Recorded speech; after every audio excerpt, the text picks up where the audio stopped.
Puji nama Tuhan. Bapak, Ibu, saudara sekalian yang dikasihi oleh Tuhan, kita bersyukur kembali kita boleh bersama-sama mendengarkan renungan 79 yang singkat ini.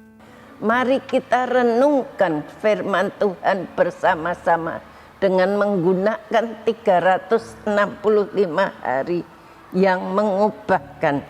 Hari ini kita sampai kitab Roma pasal yang ke-12, yang pertama sampai ayat yang ke-8, tapi saya akan membaca ayat yang ketiga.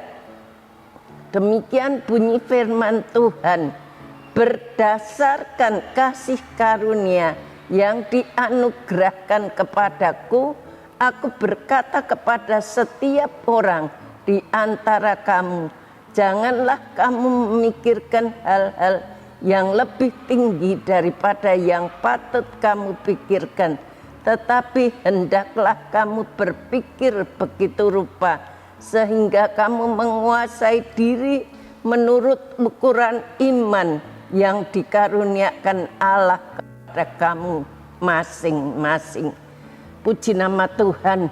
Saya beri tema firman Tuhan, mengenal diri. Ada sebuah kutipan yang mengatakan seperti ini, kita harus berani menjadi diri kita sendiri. Bagaimanapun, betapapun mengerikan diri kita ini, kita harus tetap mau menjadi diri kita sendiri.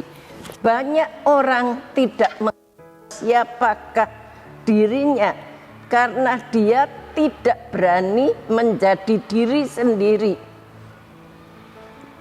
Dia tidak berani menjadi dirinya sendiri. Firman Tuhan mengajarkan agar kita mengenal diri dan kita mengenal kasih karunia daripada Tuhan, pikiran yang sudah diperbaharui oleh Kristus, yang tertulis di dalam ayat 1-2.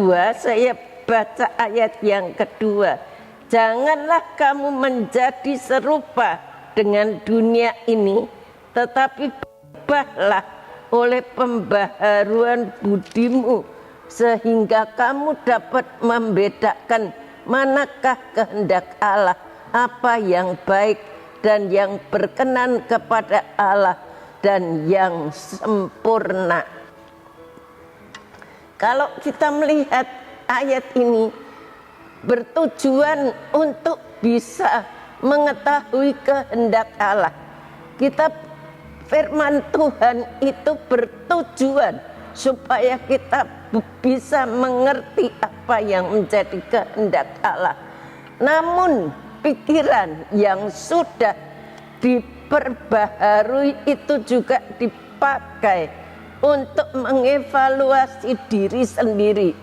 Jadi kita harus mengevaluasi diri kita sendiri dengan pikiran yang sudah diperbaharui oleh firman Tuhan. Dengan pikiran yang sudah diperbaharui oleh Allah. Kita harus mengenal siapa diri kita sehingga kita sendiri memiliki pandangan yang akurat tentang diri kita sendiri. Kita tidak salah menilai diri kita sendiri. Kita seringkali merasa bahwa diri kita lebih baik, tetapi kita tahu tadi firman Tuhan mengatakan bahwa kita itu tidak bisa mengenal diri kita sendiri. Orang Kristen yang memikirkan diri terlalu tinggi, tidak mengenal diri sendiri. Kalau saudara merasa bahwa diri kita itu lebih hebat dari yang sebenarnya, lebih hebat dari orang lain, maka saudara salah menilai diri sendiri. Seringkali kita merasa, oh aku lebih hebat dari si A, si B. Itu kita salah menilai diri kita sendiri.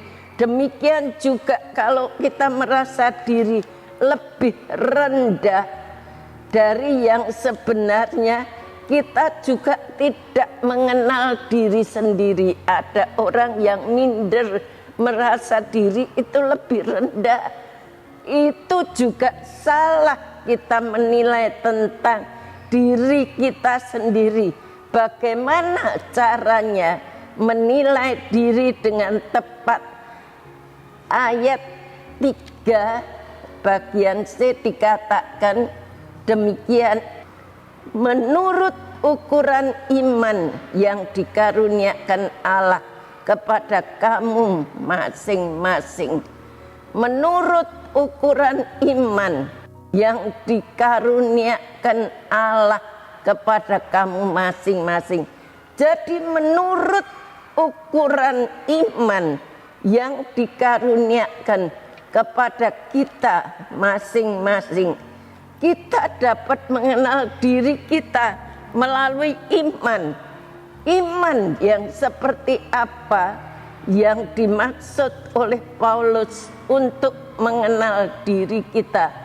Seorang penafsir Alkitab, yaitu Profesor Granville, mengatakan bahwa ada sebuah standar. Ada sebuah standar untuk menilai diri kita, dan standar yang dipakai itu sama untuk setiap orang Kristen. Standar itu adalah iman. Yang kita pakai untuk mengukur itu adalah iman. Kalau kita punya iman, kita tidak pernah merasa bahwa diri saya lebih tinggi dari orang lain, atau diri kita ini tidak ada apa-apa. Ada standar yang diukur lewat iman yang kita miliki. Kristus yang menjadi standar untuk mengenal diri kita.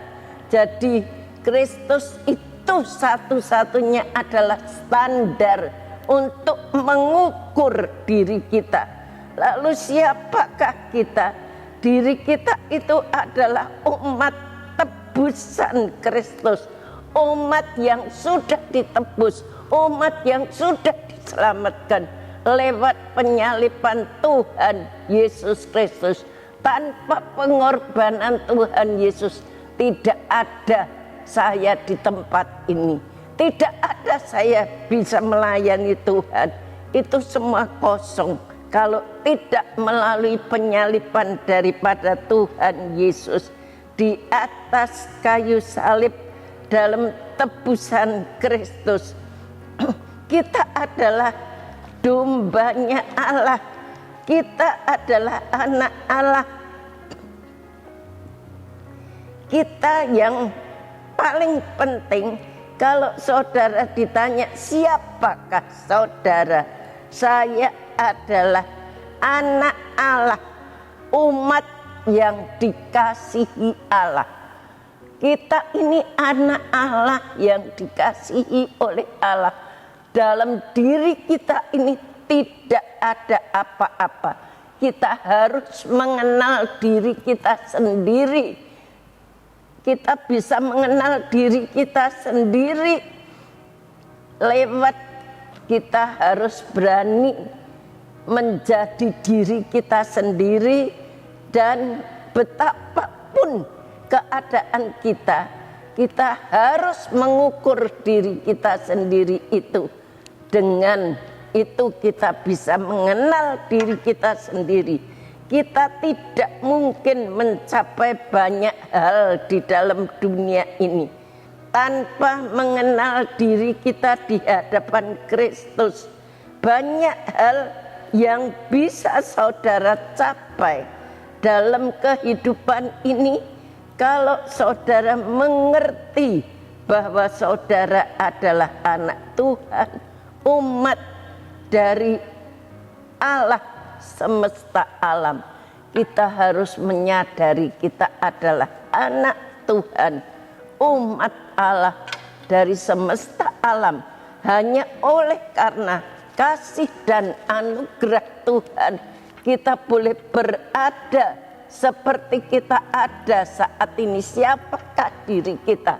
Kita mengukurnya dengan iman, dengan firman Tuhan. Itu adalah aplikasi daripada firman Tuhan. Hari ini kita mau mengerti diri kita sendiri harus diukur lewat kebenaran-kebenaran firman Tuhan, lewat iman yang kita miliki, yang Tuhan karuniakan kepada kita. Terima kasih telah mengikuti renungan 79 Bapak Ibu saudara keluarga besar GPDI El Shaddai. Kiranya semua itu dapat menjadi berkat bagi kita semuanya. Bapak Ibu saudara yang ingin didoakan untuk pokok doa tertentu, menceritakan kesaksian baik mujizat, kesembuhan, pemulihan, masalah keluarga dan lain-lain, dapat disalurkan melalui cas WhatsApp di nomor 081327420088. Mari kita sama-sama berdoa. Bapak, kami mengucapkan syukur kepadamu buat segala kebaikan, kemurahan-Mu Tuhan. Engkau yang sudah menyelamatkan kami Tuhan. Engkau yang sudah membuat kami mengenali diri kami sendiri. Siapakah kami? Kami adalah orang-orang yang berdosa, yang tidak ada apa-apa di dalam diri kami. Tapi karena kasih, karena anugerah-Mu, Engkau telah menyelamatkan kami, sehingga kami boleh berada seperti kami ada pada saat ini. Terima kasih Tuhan, ajarkan seluruh jemaat GPDI El Shaddai mengenal siapakah dirinya yang sesungguhnya. Kita adalah umat ketebus-Mu yang tidak ada apa-apanya. Hanya karena kasih kemurahan saja kami boleh berada seperti kami ada. Berkati seluruh keluarga besar GPDI El Shaddai dalam usaha pekerjaan mereka. Kalau ada yang sakit di rumah sakit atau di rumah, jamah sembuhkan mereka. Berkati setiap usaha pekerjaan mereka. Berkati Ibu Gembala kami, Tuhan yang dengan setia melayani kami. Jemaat GPDI El Shaddai, tambah-tambahi hikmat, kekuatan, marifat yang dari surga Tuhan, supaya beliau boleh membawa seluruh keluarga besar GPDI El Shaddai lebih sungguh-sungguh, lebih mengenal Engkau dalam hidup ini. Terima kasih Tuhan, beri kekuatan, kesehatan, memberkati multimedia yang dengan setia melayani kami. Berkati, balas dengan limpah-limpah sesuai dengan janji daripada firman-Mu. Terima kasih Tuhan, roh kebenaran akan memimpin keluarga GPDI El Shaddai di dalam seluruh kebenaran dan memberitakan kepada keluarga GPDI El Shaddai hal-hal yang akan datang. Terima kasih Tuhan. Haleluya. Amin.